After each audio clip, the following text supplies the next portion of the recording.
So I'm going to ask for the bringing up of another form of documentation, and then we are going to hear from Matt Gilbert and John Curry shortly about the economic development that will definitely transform our fiber shed. And go. And you can just.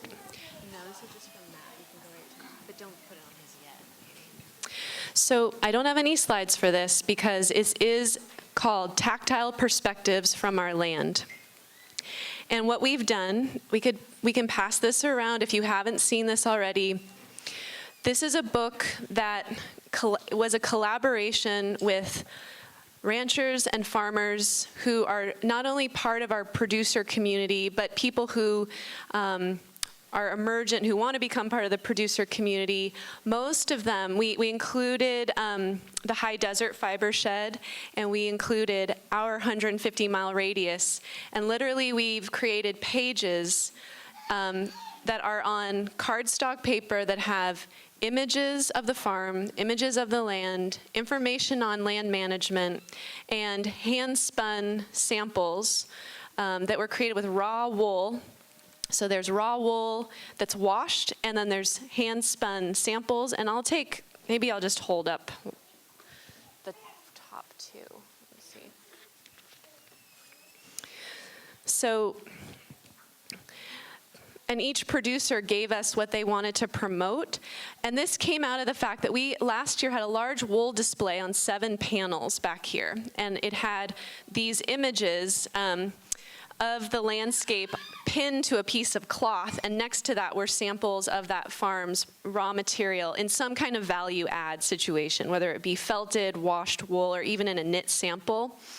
And I got a feedback from a few of the designers in the community, even brands. So throughout the years, we've had people like the North Face, we've had Patagonia, we've had right now we have Eileen Fisher, who just emailed last week, who wants to do a wool program. So we have designers who are coming, and the North Face isn't even here because they're busily actually working with Lonnie's wool right now. Like they're like, we are already sold. We don't need to come anymore. We know what we want. And Patagonia, it's an emergent reality because PETA just got on their case. So we have some things to do around that. But needless to say, brands and designers have been asking, who's on the landscape and what can you do with their wool? So these are what we call tactile perspectives of the landscape. The book is literally in a box. It's in 2 boxes. And we worked with, I want to just say thank you to the spinning volunteers. I don't know if they're in the room. Carol Gray, Elizabeth Bates, Grace Kang, Jennifer Dyer, Lori Gray Bunsal, and Sue Spieldenner. I don't know if any of you are here, but these are the hand spinners that were like Marie, you are here? And Rose Leclerc. These are the people who we thought might be here today. And we wanted to thank them because they took the raw materials from the landscape and transformed them as the hand spinner does. And some people submitted yarn that was ready to go, but the hand spinners were the liaison that created a relationship between the viewer of the book and the raw material from the farmer ranch. So each page will have knit swatches and raw fiber from the farmer ranch. And this also has micron count. It has all of the animals that they're raising, all of the options, and contact details for the farmer or rancher. Because that wool display that we had was ephemeral. It disappeared. We took it down. 7 panels with the whole region's wool was gone. And the designers and the brands were like, but wait, I don't remember who did what, and so how is this going to work? And so we work with these people every day, the designers and the farmers, and how do you start bringing those bridges together? It's how you document your work. It's how you create accessible realities between the raw material and the brand. So 2 books later, I want to say these are in very large boxes, and this book will be added to. The more of you start raising animals, we'll put you in the book. The book is in process. So what we have right now is, I believe, 30 plus producers, and Jess Daniels and Dustin Kahn and the hand spinners and Emily Cunito, who's here today, all worked to compose this book. And Dustin's graphics put into play in another beautiful way. Each of these pages denotes how to access these farmers and ranchers. We're going to produce 20 books. We're going to send them out to the brands, designers, and then we're keeping a lending library. So if you would like to have the book for 2 months, you can basically, we'll send it to you for the cost of shipping. You just pay for the shipping to and fro. There's a small security deposit just in case you spill your coffee on it. And that's okay if it happens, but but we won't cash your security deposit check, and you will have access to this, and you can peruse it to your heart's delight for 2 months. And so we've started to collect names of those who would like to be part of the lending library. So there's ways to interact with it. If you're a maker or a creator or a knitter, this book is for you. If you're a producer and you're interested in what your community is doing, this book is for you. And the brands, this book is for them too. So this is a way of you saying, okay, I might want to make this. And it's for the yarn stores. The yarn stores might have, thank you. The yarn stores might want to start doing outreach to producers they didn't know existed. This is another tool for access. Again, it's just a bridge building tool, but it's tactile, it's real, and it has all the data you need. And then here is this is details on how to sign up for it. And we have a page on the website soon. And if you want information on how to sign up for the wool book, you can. I'm just curious, are there any impressions or questions related to the wool book, John? A living document. That's a perfect phrase. It's a living document, and it will keep growing as you grow. Anyone else comments or questions on the wool book? Okay. Well, it's launching now. Oh, yeah, Mariah. Oh, yeah, and Mariah needs her swatch back. It's in the back. Lily's got it. So I didn't want to make, this will be eternalized on our website for you to interact with, but please reach out to us if you want to understand what is being grown in your own backyard, and you want more than just a website with names on it. Because our producer program has just been, here's your name, here's your contact details. This is a way to have it be real in your hands and have the time to sit with it and be with these landscapes through the tactility that's expressed through these grazing programs, through these breeding programs, through these everything programs that you've seen here today. So I just want to thank everyone involved, and the living document will grow. And to make some of this work happen in our community in a way that will really sing is we will always have hand spinning. We will always have the ability to use human-powered machines and human skill. And we should be exquisitely crafting our lives towards being as skillful as we can. But we also need to increase access to these materials, and we need more people wearing them to offset the repercussions of the existing textile industry, which are massive. So to do that, we do need a mill. It's been talked about repeatedly. We have mills, but we do need a mill that can actually get gauges of yarn that are fine enough to work on someone like Mariah's stole knitting machine. And that will we do need artisan pieces always. I always say, 20% to 30% of your wardrobe should be that artisan piece, and everyone involved. Maybe 80, 70% of your wardrobe ideally becomes what I call maybe like fiber shed meets industry, where you've mechanized just enough to keep those prices down so you can kind of wear the stuff where Heidi was saying it's not too precious. You can kind of wear it and beat it up. We need that, but that industrial / fiber shed middle ground cannot be met without a mill that produces gauges of yarn that can be mechanized in their knitting or weaving systems. And I think that is where Matt has spent so many years working towards that. And I will let him take it from here. He has a mill update. He's been tried and true working on this for as long as I've known him, for 5-6 years. So here is your time to update, and that's your...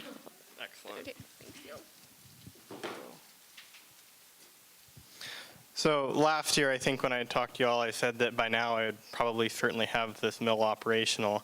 And so I kind of want to come and tell you guys about the whole journey that we've been through, and so you guys know what it has taken to get this far and what we've done and where we're going from here.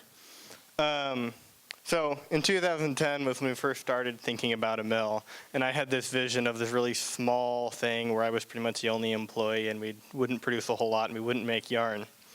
The next year, I met Rebecca Burgess for the first time, and she introduced me to a whole lot of people, introduced me to Mariah and many others who really wanted yarn and who really needed a mill that could make these specific products. And we're like, oh, maybe we really need a bigger mill. And so for the next year, most of 2012, I started talking to a whole bunch of different people. Okay, what do people need to have made? What are these end products that people need? I've been shearing sheep for forever, so I knew what wool was on the landscape. I knew what raw materials were available. I didn't know what people needed. And so I also started looking a lot into the equipment and what kind of equipment it would take to produce all of this. And we came across a couple of conclusions. One was we needed a bigger mill that could efficiently produce product so we could keep the price down. And so that final sweater is actually something that everybody can afford. If we've got this mill that's only producing a few hundred pounds of yarn every month, it's going to be this really long backlog. It's not going to help anybody, and it's going to be fairly expensive. And so the mill, if we've got it designed, Mendocino Wool and Fiber, would make about 2,000 pounds of yarn every month. Big enough to efficiently produce product, good enough equipment that we can make high-quality yarns out of the finer fibers, small enough that we can custom make everything. And so if somebody comes to me with a 100-pound order, I would totally be able to make that to their specifications. So the end of 2012, we started the business planning phase, and I think at the first symposium, I floated the idea and said that we're working on this. So 2013, we finished our business plan. The second symposium, we had completed our business plan. We demonstrated that the economics was viable. We started an Indiegogo campaign for a down payment on the equipment. That was successful at the beginning of the next year, but we also put an offer in on some commercial property in Ukiah, which meant we were going to have to build out that space. And in some ways, that meant that it was a whole added extra layer of complexity and cost. We could have rented something and been operational by now. But to have high quality yarn, you have to be able to control the heat and humidity. If you get that static electricity making all the wool stick together as it's going through the equipment, you end up with a bunch of no oils in the yarn, and that doesn't do anybody any good. And so when it really came down to it, it's like, well, we can rent some office space, which would be prohibitively expensive, or we can buy something and build something that will work. And so this obviously, buying the space and building the space ended up being what we felt like really needed to happen. 2014, we bought the piece of property, bought the equipment, installed it, or not didn't install it, put it there on the property. I quit my job. I was in high hopes. We'd been working on permitting since I think when we first put the offer in on the property, it was contingent on getting the permits approved, which is somewhat amusing to think about in retrospect. So I was in high hopes to get the permits approved by the time shearing season was done and be able to be working on construction and installing equipment. Yeah, then we discovered how lengthy the permit process can really be. 2015, finally got the permits approved.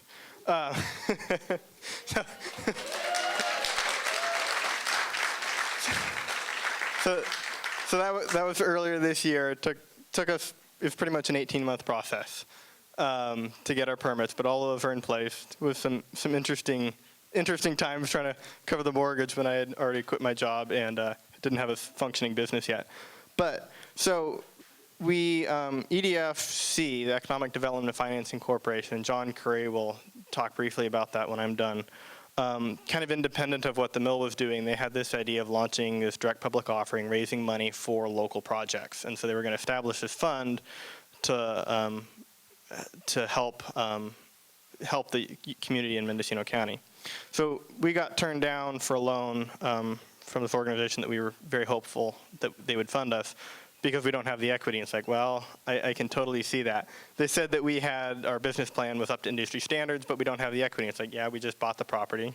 So we don't have a whole lot of equity. Only been out of college I graduated in 2008, so we haven't built that up anywhere. And what we did have built up, we spent on equipment and getting everything together. But just about the same time, EDFC approved us for that loan from the DPO if it's successful.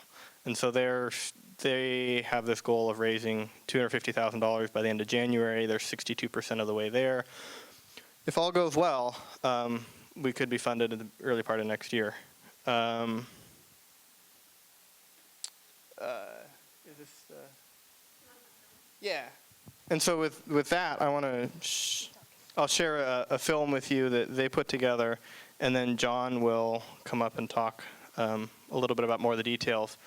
And there's a table out in the hallway there that has some of the details about the DPO and how it works.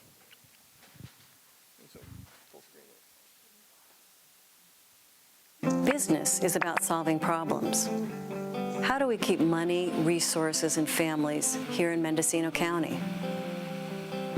At EDFC, we support entrepreneurs with a different vision, one that supports people, profit, and a healthy planet.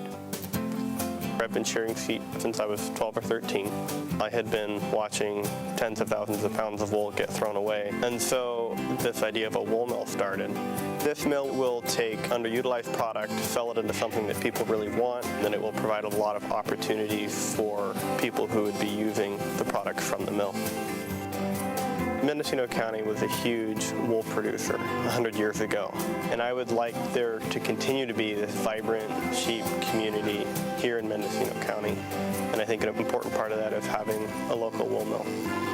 My wife and I have spent many years working on the logistics of this mill. Everything is in place except for funding. We need patient, community-based capital to support these social entrepreneurs. Our tool, the direct public offering, will provide crucial loans to businesses that can't access traditional lending sources, while giving investors a unique opportunity to move their money off of Wall Street and onto Main Street. I chose to become an investor because I have long wanted to invest locally, and this was the first really good opportunity. So the earnings on the investment are more than just the 2%. They're what you get back from what people do.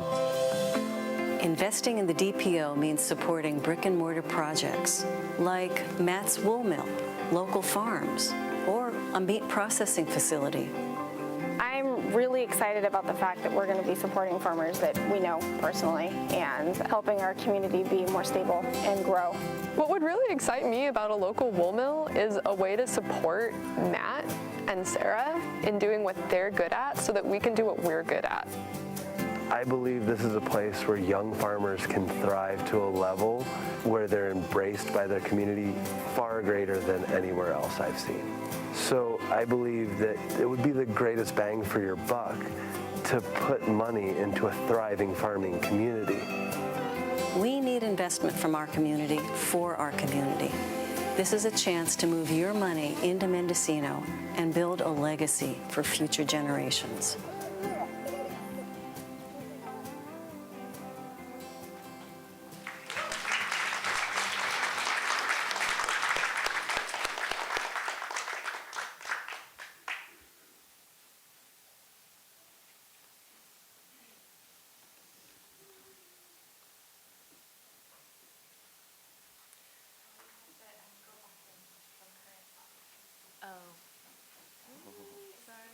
So it's great being here.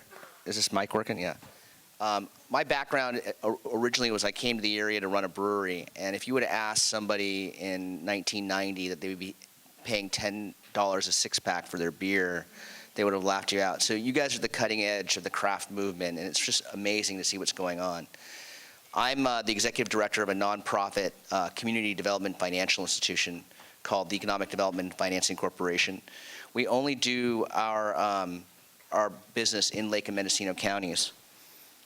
But our mission is to connect money and ideas with entrepreneurs to create sustainable prosperity. We've done this through gap financing and lender of last resort. We've got over 20 years of lending experience, 68 loans totaling over $4.2 million. Names like North Coast Brewing Company and Harvest Market are some of the clients that came to us when they couldn't access capital. We also do what we call economic development incubation, where there are projects that aren't quite ready for an entrepreneur. So we looked at small-scale meat processing to really support our organic grass-fed producers. We looked at how do we utilize the biomass in the forest to create jobs, woody biomass utilization, and we've been able to focus grants through that. We also found that localization was really important, eating local, buying local. But in the process of working through this, we also found out that investing local is important. And through organizations like the Business Alliances for Local Living Economies, Slow Money, we found that there was a desire to move your money local. And in 2008, people had even more incentive to move their money local. And why would they do that? Well, that idea that Wall Street is the bastion of solidity and the best place to put your money, that kind of died in 2008. The second thing of why you want to invest local is that we know that, for every local business, for every dollar spent there, 45 cents stays in the economy compared to a non-local business. But think about it. If you go and you buy your stock on Wall Street, you're going to get a dividend. But if you put your money in something like a project like MAT, you're not only getting that dividend, you're getting the economic benefit that is that money circulating in the economy. And in the case of MAT, it's this revitalizing a long dormant industry. So investing in Lake and Mendocino counties we were a rural agricultural community. There aren't a lot of opportunities, especially for people that are not accredited. That means that you don't have a net worth of $2 million or an income of $200,000. And what I found out when I talked to people about wanting to invest locally, they're like, hey, I want to move my money local, but I don't want to take any risk. I don't want to find the deals. I don't want to vet the deals, and I don't want to service the deals. So we started talking to Cutting Edge Capital and said, wow, what's out there? And we were still waiting for the crowdfunding laws, which just recently passed, to come to fruition. And they said, well, there's been this technique that's been around since the 20s, the direct public offering, and it might work for you guys. So what we did is we worked with them for over a year, and that's the video. We created an opportunity for anyone in California to invest $2,500, regardless of income. And this is I don't know if you guys realize this, but this is the first offering, a public offering of a nonprofit for economic development purposes for non-accredited investors in California ever. This is a pioneering group. And we like to be proud of it because in Mendocino, we were also the first county to do non-residential off-grid solar. Before it happened in Mendocino County, nobody could get their off-grid solar finance. We are creating the blueprint for projects to be crowdfunded through their communities to fund projects that can't get money. So one of the reasons why we thought that investing through us rather than MAT directly is that if you're not accredited, technically MAT can get in trouble for taking on non-accredited investors. But we have that experience. We're also certified by the Department of Treasury as a community development financial institution. What that means is that we have access to loan programs and grant programs that will help mitigate the risks of a startup business like MAT's. And we also have access to state insurance programs that can insure our portfolio. But more importantly, we have this oversight of 21 experienced community members, which include board of supervisors, 2 county supervisors, city council members. Our board has over 210 years combined experience directly in finance, 60 years combined experience directly in small business. And so what we've done is we've used that experience to find, vet, and service these projects. So what we're really looking for is we're looking for investors that aren't looking for a high financial return. We're looking for people that want deep impact. And aside from the point that our mission is creating jobs, but we're also looking at this project, with Matt's case, is we're revitalizing an industry and creating value from a product that's exported out of our county. So the way it works is that the money is being loaned to the DPO fund. We're a nonprofit, so we don't offer equity. It's literally a loan. And the loan committee decides where that money is going to go. Given the fact that we were originally targeting a $1 million raise, and we have a short time horizon, we looked at projects and MAT was the most viable. So MAT has been approved for funding, assuming that we get the $250,000 raise and get the matching grant funding. So basically, it's a 2% return over 6 years. So do not invest in this if you don't have the money. You can't afford to lose the money. This is not risk-free. It is a better interest rate than a CD, but a CD offers that insurance of the federal government. And you have to be able to lock it in for 6 years. But that being said, you'll get your interest payments, and for example, a $10,000 investment after 6 years will net $1,200. But really, we're talking about giving the opportunity to this community. I don't even have to explain how important this wool mill would be to this community and to our region. And that's the real impact we're talking about. And really, this is the way that we're going to do this is that it's that grant funding that buys down the interest rate for Matt, because normally if Matt were going to be able to go to us and he was able to be credible, we would charge him 9 to 10% interest, and we're going to charge him 5, which help mitigate our costs and make sure that we can pay back the investors. And then the insurance programs are also going to make sure that if something catastrophic happens to Matt and the business fails, we'll still be able to pay back investors. But that being said, it's not risk-free. So we're pretty excited about this. It's really exciting to share this with you folks because Rebecca put Matt and I together, and if there's any community that really understands the benefit of this project, it's you folks.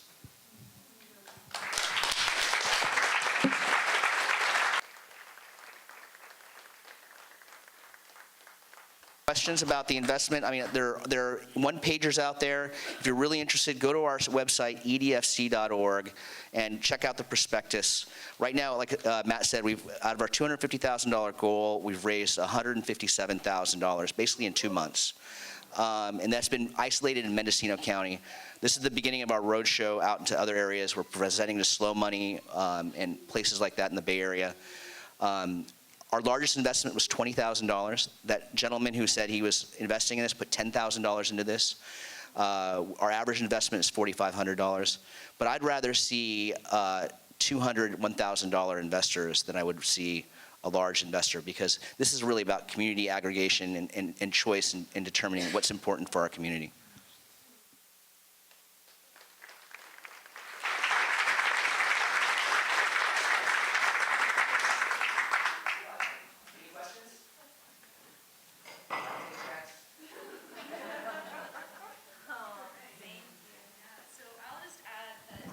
If this is the beginning of your roadshow, are you open to those in the audience who might have friends, relatives, or strategic organizational affiliations to do introductions? Because remember, it's not just about you sitting in the chair. It's who's your network, who in that network would be interested in this. And so Noodle, it's, okay, maybe you don't have the 2,500, but who does and who would understand this cause? Because we all have these networks that I think together we could easily pull this off, easily.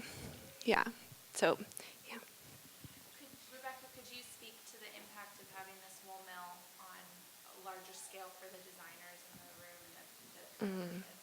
So the impact of the wool mill for the larger community, and Matt's done a lot of assessments, but his initial meetings with people like Mariah. So first of all, when I started the 1-year wardrobe challenge, a lot of people were able to easily kind of go, well, I couldn't wear what you're wearing because it's, that sweater's 6 pounds, or, that sweater was it was $600 if I really wanted to invest in that. So this idea of the regional, really dressing yourself regionally became visceral to me over a year's time, and not having mobility in your actions because you're wearing so much weight. This is why the farming community has generally looked at wearing, making accessories out of this yarn.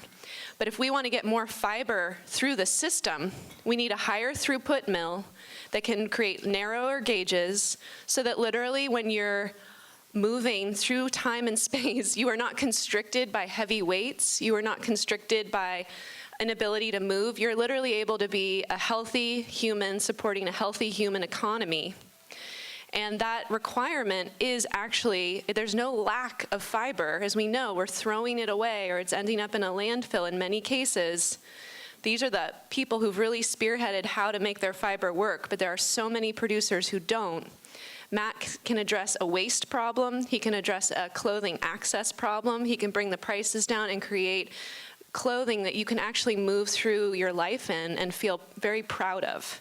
And I think that's something that this community, we would be advancing this fiber systems movement greatly to have something like this on the ground. Does that answer your question? Yes. What is the next step after you reach your investment goal, and once the investment goal is met, what do you anticipate your opening? So one of the requirements is that even if we raise the $250,000, Matt needs $350,000. So we have a good relationship with the Economic Development Administration and the USDA, and there's about a 30 to 45 day turnaround from a grant application that we have to be able to get a grant that will match those fundings. Because that's where the secret sauce in this is that if we raise $250,000, We get 250 from the EDA, and that gives us to be able to put 350 to Matt, and then we have, all the rest in reserve in case anything goes wrong. So the minute that we reach 250, we're going to start writing that grant. And given the way that we're raising, we're probably going to reach that before our February deadline. But we have until February to raise the money. If for some reason we don't raise the money, we return all the money back to the investors interest-free. But if we do raise the money, the day that I sign the promissory note to you is the day you start accruing interest. Does that answer your question? Yeah, do you have something like online that shows like how close you are to Yeah. If you go to our website, we have a little dial, and we've had organizations like our community foundation, our co-op, or even our wine growers have invested in this. So the other part of that question was how soon will we get operational? I figure that it's going to take 3 or 4 months to do the construction, and then a couple of months to get all the equipment installed and dialed in. And so theoretically, 5 or 6 months after we get funded, we'll be starting to process stuff. But it's going to take a few years before we're up to full production because we're going to have to train employees and get all the processes figured out. Any other questions? Yeah, in the back. I know you mentioned how big the mill was, but I didn't really have an understanding of what that meant. I think you mentioned how many pounds of wool you were going to process. Yeah. Skeins, or are you making fabric? We will not be. We'll be doing it all the way through to yarn. So we'll be selling cones of yarn to people like Mariah and making skeins for yarn stores. If somebody comes to me and says, "Hey, we want something knitted or woven," I'll be talking to someone else who does the knitting and weaving, and I'll make the yarn and have them do the knitting and weaving. And what size business are you talking about? Because Mariah, I know that she said that she makes, I don't know what size production are we talking about? Are we talking about like asking Gap to come in and get their skeins locally? I don't think so. 2,000 pounds of yarn every month. How many sweaters is? That's about 2,000 sweaters. And I've done production runs up to 300 pieces. I'm looking at a production run of 1,000 pieces. And if it turns out that we have a customer that wants more, I can get another machine and keep growing. So we'll be about a 2,000 square foot facility with 3 or 4 employees per shift, and we'll run 2 shifts to get up to that 2,000 pounds. Will it be focused on sheep's wool or any other alpaca? We will be able to process the alpaca and the goat fiber. Sheep wool, I think, is going to be the vast majority of our business, but we'll be able to do some of the other finer fibers too. Are there any other models? Are there any other communities that are doing something comparable? Are there any other comparable mills in operation? Are there any other comparable mills in operation? Most of the mills are a lot smaller. And so kind of that was part of my analysis when I was looking at this, is like, what does the community need? It's like, well, the community really needs something bigger than most mills because they've all got very long backlogs. And if you have a 300-pound order, it's like, well, you're going to have to wait a really long time for that. Are you going to be focusing only on the finished spun product, or will you be available for people who like it just scoured and carded? We'll be able to do the other stuff too. The spinning is going to be the bottleneck, and so we're going to have extra capacity in the carding to work a lot of other processes into. Is there any other ways to expand? So yarn and knitting material, are there other things you can do as well with excess wool? Like the batting and the yeah, we'll be able to make batting up to 26 inches wide, and the roving for the hand spinners and crafters and felters. What about like mattresses? I might be able to. I haven't thought that much about it. Could we make mattresses too? And there's a number of other processes that people have asked, like de-hairing, and it's like, that wasn't part of my business plan, but if enough people come to me and say, hey, we want de-hairing, it's like, well, maybe we can get together and buy a piece of equipment and I'll run it, and there's no reason I couldn't fit that in the space. It's just a market that I haven't talked to people. I don't shear mohair goats, so I don't know how much demand there is for that. We will have a combed French comb, so we'll be able to make the combed top that I don't think anybody on the West Coast is doing.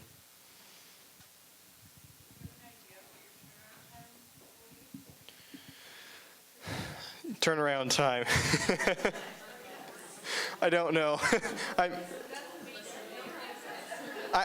I'm hoping my turnaround time will be fairly quick, but if it'll take me a while to get up to that kind of production, and so it's theoretically possible that we get totally overwhelmed and have 24,000 pounds of yarn to process. that'd be nice, and then maybe looking at expanding and getting some more machines, but that'd be a nice problem to have. Just because that's a major thing, if you're processing wool, the turnaround time has a really big impact on you for selling it. Because a lot of capital that you have wrapped up in that wool, and for a lot of mills, it's just kind of turned into a standard thing. It can be like 3 months to a year of turnaround. My hope is being so much bigger capacity than most of the other mills, that won't be as much of an issue. We'll see. I'm not going to promise.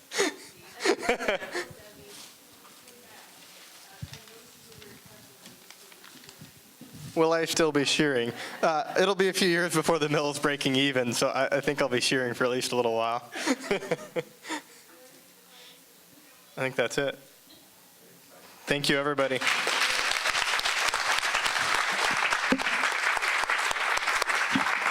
Well, thank you, everyone. I just give yourselves an additional round of applause, all those who made it through the entire informational gathering day. Well done. And the marketplace is open until, I believe, 6 o'clock. So please, now it's time to think about your gifts and things you bought for yourself, right? So.